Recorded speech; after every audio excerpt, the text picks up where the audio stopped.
Have a good day to my sweet and lovely students. Welcome to my channel Easy Learning.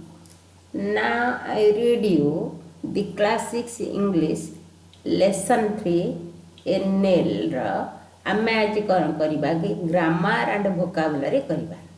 ମୁଁ ତ ତୁମମାନଙ୍କୁ ସେ ବିଷୟଟା ବୁଝେଇ ଦେଇଛି।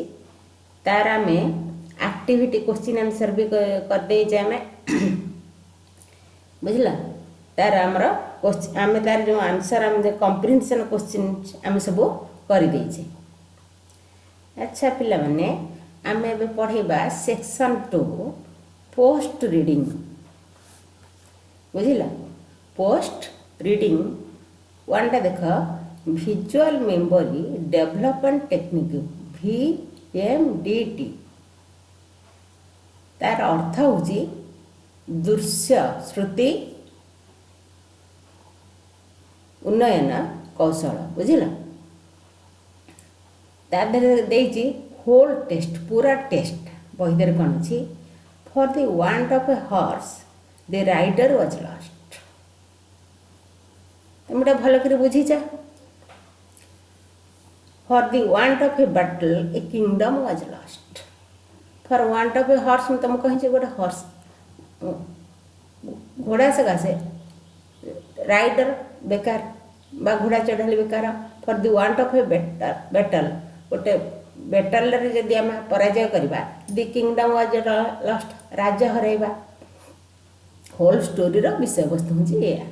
କିନ୍ତୁ ପାର୍ଟ ଟେଷ୍ଟ ତାର ହେଉଛି ଆଂଶିକ ବିଷୟବସ୍ତୁ ହେଉଛି ଯେଉଁ ୱାର୍ଡ଼ ଗୁଡ଼ାକ ରହିଲା ନେଲ୍, ସୁ, ରାଇଡର, ବ୍ୟାଟଲ୍, କିଙ୍ଗଡମ୍, ହର୍ସ, ସୁନେଲ୍। ଏଗୁଡ଼ା ସବୁ ତାର ଅଛି ପାର୍ଟ ଟେଷ୍ଟ ବା ଆଂଶିକ ବିଷୟବସ୍ତୁ ଦେହରେ ଅଛି। ଆଚ୍ଛା, 2ଟା ଦେଖ, କମ୍ପ୍ରିହେନ୍ସିଭ୍ ଆକ୍ଟିଭିଟି। ଦେଖିପାରୁଛ ତ? ହଁ, ସେଇଟା କମ୍ପ୍ରିହେନ୍ସିଭ୍ ଆକ୍ଟିଭିଟି। ତାର ରହିଲା MCQ ବା ଚୁଜ୍ ଦ କରେକ୍ଟ ଅଲ୍ଟରନେଟିଭ୍ସ। ସଠିକ ଉତ୍ତରଟି ଆମେ ବାଛିବା। ସେଥିରେ ଦେଇଛି ଦେଖ, 4ଟା ଅପସନ୍ ଦେଇଛି। 4ଟାରୁ ଯେଉଁଟା ଠିକ୍ କରେକ୍ଟ ଜିନିଷ ଆମେ ଆଣି ସେ ଡ୍ୟାସ୍ ପୁରାଣରେ ରଖିବା। ମନ ଧ୍ୟାନ ଦେଇ ଦେଖ ପିଲାମାନେ। ପ୍ରଥମଟା ହେଇଛି the shoe was lost for the want of a dash. Option ଅଛି a horse, a rider, a battle, a nail. କିନ୍ତୁ ଆନ୍ସର୍ ହେବ ଡି, ନେଲ୍। ତେଣୁ ସେଣ୍ଟେନ୍ସଟା ଫୁଲ୍ ସେଣ୍ଟେନ୍ସ ସେଟା ଦେଖ, the shoe was lost for the want of a nail. ଦେଖ ସେକେଣ୍ଡଟା ଦେଖ, ସେକେଣ୍ଡଟା ଦେଖିଲ, the horse was lost for the want of a dash dash. ତେଣୁ ଦେଖ ଅପସନ୍ ଆମର ଅଛି ଏ ରାଇଡର, ବିରେ ଅଛି ନେଲ୍, ସିରେ ଅଛି ସୁ, ଡିରେ ଅଛି ବ୍ୟାଟଲ୍। ଦେଖ ଆ ଦେହରେ ଆମର କରେକ୍ଟ ଆନ୍ସର୍ଟା ହେଉଛି ସି, ସୁ। ତେଣୁ ସେଣ୍ଟେନ୍ସଟାରେ ଆମେ ସେ ଡ୍ୟାସ୍ ଲେଖିବା shoe. The horse was lost for the want of a shoe. ବୁଝିପାରିଲ ତ? ଥାର୍ଡ଼ଟା ଦେଖ, for the want of a battle the dash was lost. Option 4ଟା ଅଛି, ଦି ରାଇଡର, ହର୍ସ, ସୁ, କିଙ୍ଗଡମ୍। ତାର ଆନ୍ସର୍ ହେବ କିଙ୍ଗଡମ୍। ସେଣ୍ଟେନ୍ସଟା ଦେଖ, ଫୁଲ୍ ସେଣ୍ଟେନ୍ସଟା, for the want of the battle the kingdom was lost. 4ଟା ଦେଖ, all were only, all were only କେବଳ, ଫର୍ ଏ ଡ୍ୟାସ୍। ଅପସନ୍ ଦେଖ 4ଟା ଅଛି, ଏରେ ଅଛି ହର୍ସ, ବିରେ ଅଛି ହର୍ସ, ସୁ, ନେଲ୍, ସିରେ ଅଛି ନେଲ୍, ଡିରେ ଅଛି ସୁ। ଆନ୍ସର୍ ହେବ ହର୍ସ, ସୁ, ନେଲ୍, ଘୋଡ଼ା ନେଲ। ଏଇଟା କରେକ୍ଟ। ତେଣୁ ଆମେ ସେଠି ବସେଇବା ଡ୍ୟାସ୍ରେ, all were lost only for a horse, shoe, nail. ବୁଝିପାରିଲ? ତାପରେ ଦେଖ, which of the following two go together. ଦୁଇଟା ଯେ ଏକାଠି ସାଙ୍ଗେ ସାଙ୍ଗେ ହେଇକି ରହୁଛନ୍ତି, ଟେକ୍ ଦ ରାଇଟ୍ ୱାନ୍। କେଉଁଟା ତା ଦେହରୁ ପରଫେକ୍ଟ ଠିକ୍? 4ଟା ଦେଇଛି। ଏରେ ଦେଇଛି ନେଲ୍ ଆଣ୍ଡ ହର୍ସ, ବିରେ ଦେଇଛି ନେଲ୍ ଆଣ୍ଡ ରାଇଡର, ସିରେ ଦେଇଛି ରାଇଡର ଆଣ୍ଡ କିଙ୍ଗଡମ୍, ଡିରେ ଦେଇଛି ହର୍ସ ଆଣ୍ଡ ରାଇଡର। ତେଣୁ ହର୍ସ ରାଇଡରଟା ହେଉଛନ୍ତି दी जन जाक टू गो टुगेदर तेणुक सीटा हूँ करेक्ट आम सीटा लिखा हॉर्स एंड ए राइडर बुझिपारे कि पिला माने एबे देख match the items in column देखुच ना नहीं A with the item in column B and write them on the lines given the first line is done for you तार अर्थ हूँ देख मुझे टे कहीदे ए स्तंभ थिबा उक्ति गुड़ी बी स्तंभ थिबा उक्ति सहित आम मिलैबा बुझल गोटे भी तुम हो जाइए अलग गुड़िक आम करवा देख ये जो अच्छी उक्ति गुड़िक मुझे पढ़ी दूसरी वन हूँ for want of battle two हूँ for want of horse three हूँ for want of nail four हूँ for want of rider five हूँ फॉर वांट ऑफ हॉर्स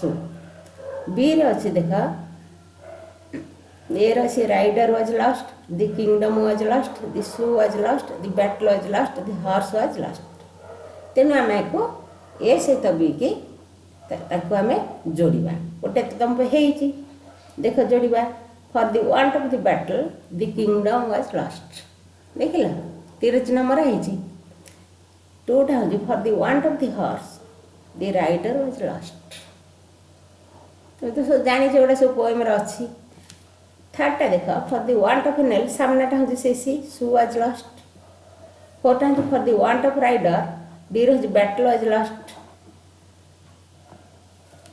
है फाइवटा हूँ for the want of the shoe the horse was lost अच्छा देख लो तो पिला माने सब केमती जोड़ा जोड़ी ए बी ए सहित बी केमती जोड़ा जोड़ी है एबे देख आम ताकू किपर नहीं गोटे गोटे भल गुड माने गोटे भल सेंटेंस करवा मिसेक गोटे गोटे सेंटेंस करवा देख प्रथमटा तुम पे हो for the want of the battle the kingdom was lost देख लो तेज सेकेंडटा तुम पे कर देख for the want of the horse the rider was lost देख ल थर्डटा हूँ for the want of a nail the shoe was lost फोर्टा देख for want of the rider the battle was lost तुम बही अच्छी तुम पोएम रे सब अच्छी फाइवटा देख for want of the shoe the horse was lost है गोटे सब खातार लिखि नब पे आस आम पढ़ा सेक्शन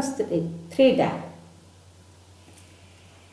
लिसनिंग माने तुम शुण मन दे शुण your teacher will read aloud the poem and you listen him her fill in the gaps से जो आम जो पोएमटा अच्छी तादर किसी वार्ड नहीं तुम टीचर पढ़े तुम मन ध्यान दे शुणव आ डैशटा पूर्ण कर देख for the want of a nail the shoe was dash से डैश जगह आसो lost for the want of a dash the horse was lost से आसो a shoe for the want of a horse the dash was a lost से आसो rider अच्छा मन रहा डैश तीन फिलअप कल एबे आम फुल पोएमटा पढ़वा देख for the want of a nail the shoe was lost for the want of a shoe the horse was lost for the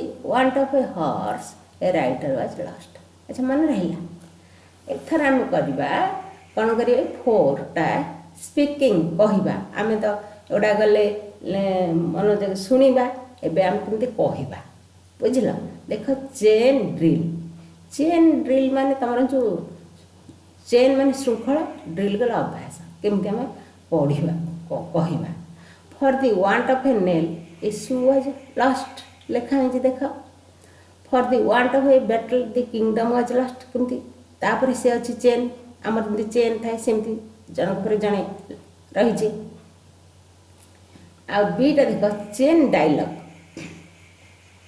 chain माने सी शिकुड़ी डायलॉग तुम जान कथबार्ता द टीचर भी students all lines looking at the poem सब गुड़ा हूँ तुम poem teacher Pachar for the want of a nail students answer दूसरे the shoe was lost से हीपरी आम पोएम एमती केतोटी सेंटेंस आम कर आस पिलामाने आम सेक्शन 4 सोपान 4 जहाँ कहते आम देखा सेटा हूँ भोकाबुलारी कहले तुम सेटा पढ़ल तुम पढ़ा एटा लिखल कहवा एटा आसला भोकाबुलारी शब्द ज्ञान तुम कौन केतेटा भल शब्द शिखीच list the 6 most important words in the poem the first and the last are done for you कवितार थी 6टी सबुठार अधिक गुरुत्वपूर्ण इम्पोर्टाट हूँ गुरुत्वपूर्ण शब्द गुड़िकर तालिका तुम सब कर प्रथम शेष तुम करा देख प्रथमटा होती 1टा हूँ नेल तुम पे लिखा जा 2टा हूँ से डैशटा हम शू 3टा हम हॉर्स 4 हम राइडर 5 बैटल 6टा तुम पे हो जाए किंगडम आम यही ज्ञान बा शब्द ज्ञान से पोएम रू आम शिखिलु मन ध्यान नहीं शुणिल एगुड़ाक आम कह रिडिंग प्रथम आम मनोयोग सहकार शुणिल कहल आ शब्द गुड़ाक मन रखिल एथर आस बीटा देखा complete the chain using words from the poem 2 are done for you 2टा तुम पे आमर तुम तो कवितार हूँ चेन पोएम तेणु गोटे सबुथ तुम चेन सिस्टम कवितार शब्द व्यवहार कर सिक्यूरीटी को आम संपूर्ण करवा तुम 2टा कर दिखाई नेल शू हो बुझल तापर जो डैश अच्छी से 2टा डैश हम हॉर्स राइडर तापर हम बैटल किंगडम अच्छा पिला माने तुम मैंने सब देखिल एबे देख 6टा यूजेस माने कौन तुमको सब प्रकार ज्ञान दिखाई तुम जदि मन ध्यान दे शुणा तुम भल इंग्लीश कह यूजेस माने आम केमती प्रयोग करवा व्यवहार केमती करवा look at the following sentence someone lost the shoe it can be written लिखा जाए the shoe was lost here shoe is more important who lost it शूटा हूँ बहुत गुरुत्वपूर्ण निम्नलिखित वाक्य को देख कई जने जोताटी हजैला किंतु एठारे जोताटी किए यहाँ हजैला अपेक्षा गुरुत्वपूर्ण हूँ अटे बुझल जोताटी हूँ किए क्या हजैला ठार गुरुत्वपूर्ण अटे जोताटी हूँ गुरुत्वपूर्ण बुझेगा कि हाँ now reread the following sentence in the same way begin each sentence with the word underline one is done for you सेमती वर्तमान निम्नलिखित सब वाक्य गुड़िक से लिख प्रत्येक वाक्य को रेखांकित शब्द को आरंभ कर गोटे तुम हो जाए 1 इज डन फॉर यू देख 1टा समवन लॉस्ट द बुक देखला ना नहीं सेमती तार आंसर आसब दि बुक वाज लॉस्ट ये बुक उपर इम्पोर्टान्स दिगला कि हजैला तापर इम्पोर्टान्स दि जाऊ 2टा देख some people lost the match was lost 3rd देख someone lost the horse answer आसब the horse was lost 4th है someone lost the pen कई जन कलम हजैला ये तापर गुरुत्व दिखानी कलम उपर गुरुत्व दिखाते पेन वाज लॉस्ट अच्छा पिला माने तुम्हें मैंने सब बुझीपार तो एगुड़ा सब लिख आम नेक्स्ट पीरियड पुणी पढ़ेबा सेक्शन 5 आउ सेक्शन 6 किंतु एबे तुम्हें माने जेतिकी पढ़ाला ताकू सब तुम माने मन ध्यान दे पढ़ खातार लिख आउ जदि भल लगिला तुम्हें लाइक शेयर गोटे लेखा कले तुम लाइक शेयर और सब्सक्राइब आम पढ़ार टे आग्रह सृष्टि कर अलग टपिक पढ़ाई मनरे गोटे उत्कंठा आमर आसब तेणुक तुम्हें मैंने एथि जत्न नेब थैंक यू।